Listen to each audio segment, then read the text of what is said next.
Bismillahirrahmanirrahim. Assalamualaikum warahmatullahi wabarakatuh. Salam sejahtera untuk kita semua. Salam satu hati, one heart.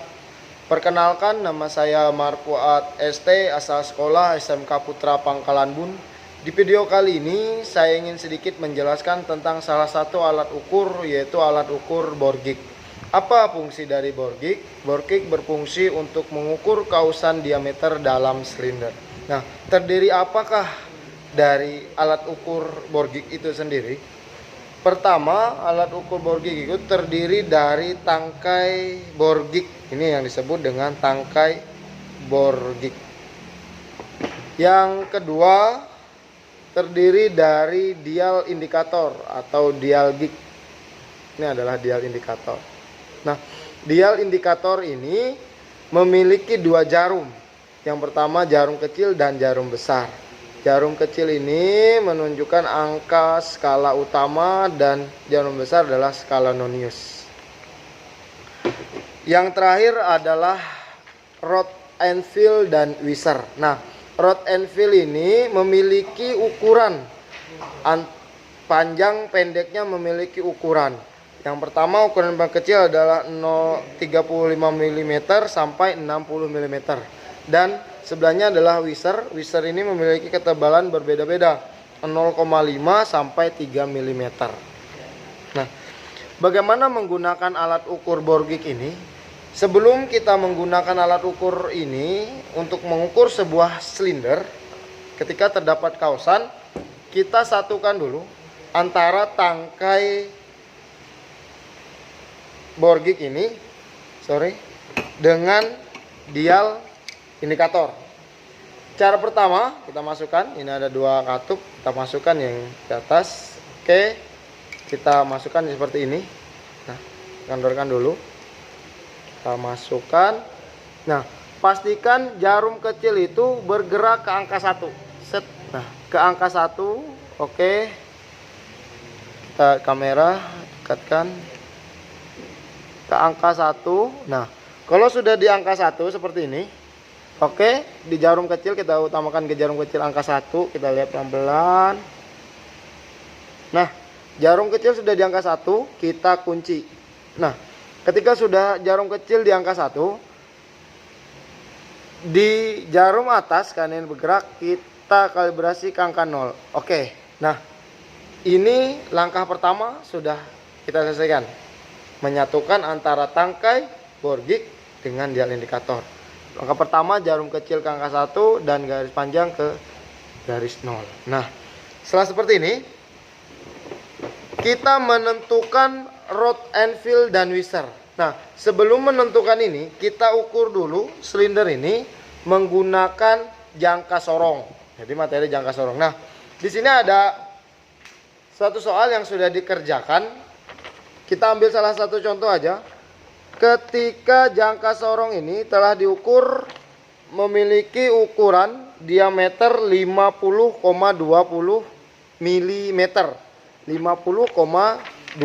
mm. Nah, salah satu contoh soal seperti itu. Nah, bagaimana menentukannya?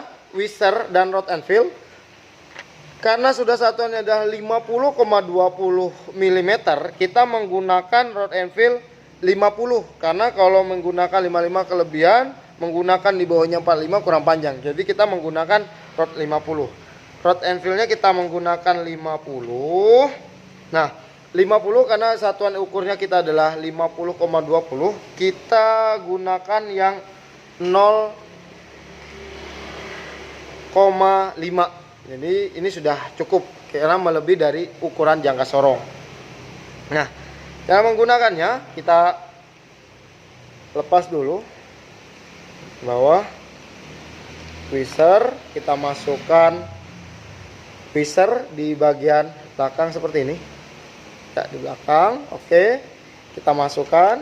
Oke, dan kita kunci lock nuts ya. Oke.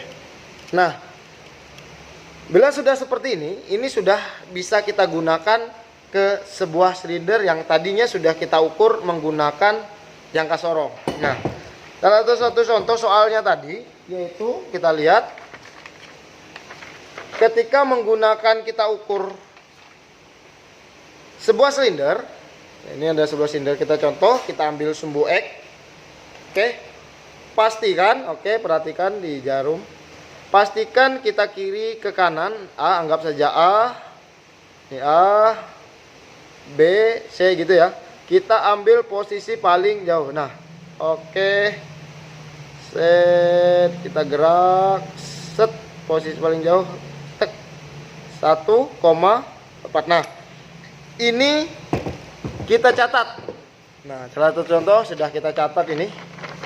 Oke, 1, jarum kecil di angka 1, jarum panjangnya di angka 44 di bagian atas. Nah, ketika sudah mendapatkan satuan di jarum dial Borgig, kita kalibrasi dengan mikrometer. Nah, alat ukur ini kita kalibrasikan dengan alat ukur mikrometer. Nah, ini adalah alat ukur mikrometer. Nah, alat mikrometer ini memiliki ketelitian dari 50 sampai 75 mm. Karena kita dasarnya juga adalah 50 mm, kita menggunakan mikrometer 50 sampai 75 mm. Nah, selanjutnya kita gunakan ragum pemegang. Jadi kita cantumkan ke sini. Ini adalah ragum pemegangnya. Oke, kita kunci seperti ini. Nah, kalau sudah seperti ini, jangan lupa untuk mengkalibrasi mikrometer. Nah, mengkalibrasi mikrometer kita menggunakan ini. Oke, inilah untuk mengkalibrasi mikrometer kita menggunakan yang 50, karena ini kan alatnya 50. Kita pasang seperti ini. Nah, mengkalibrasi mikrometer. Oke.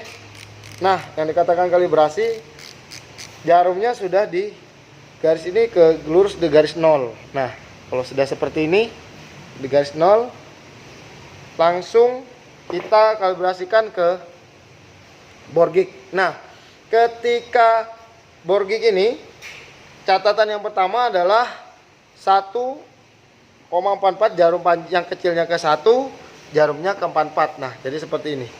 Ketika kita gunakan seperti ini, oke, kita seperti ini, samakan dengan ukurannya. Oke, kita lihat seperti ini. Kita lihat, oke. Set, kita gerakan. Set, jarumnya sampai bergerak ke angka jarum satunya ke 1, jarum panjangnya ke 44. Set. Oke, nah, kalau sudah seperti ini, kita menentukan diameter silinder itu adalah di mikrometer.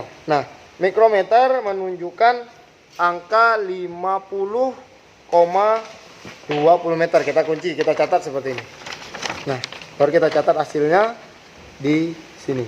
Ini yang saya lingkari ini adalah kalibrasi dari Borgig terhadap mikrometer.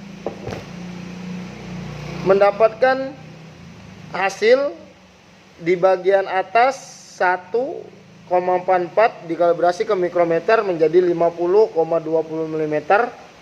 Hasil pengukuran bagian tengah 1,43 dikalibrasikan menggunakan mikrometer adalah 50,22 mm. Di bagian bawah 1,44 memiliki kalibrasi di mikrometer yaitu 50,20 mm. Berarti kesimpulannya di sini memiliki ketirusan keausan sebesar 0,02 mm. Nah, begitulah alat ukur Borgig ini untuk mengukur kausan pada diameter dalam silinder. Jadi kausan diameter silinder ini memiliki 0,02 mm. Karena ini poringnya baru di coulter sehingga kausannya memang sangat minim. Nah, batas servis pada silinder itu 0,05 mm sampai 0,010 meter tergantung dari kendaraan tipe masing-masing. Jadi kalau di Astra Honda Motor itu 0,10 sampai 0,05 mm. Nah, kausan itu menjadikan patokan ada Astra Honda Motor ketika menggunakan dialborgi. Ketika melebihi dari batas kausan, maka silinder itu wajib harus dikolter atau mungkin diganti boring baru, atau mungkin diperbesar pistonnya dengan cara mengkolter sebuah silinder. Mungkin itu yang bisa saya sampaikan di video kali ini. Kurang lebihnya ampun 1000 maaf. Saya akhiri. Assalamualaikum warahmatullahi wabarakatuh.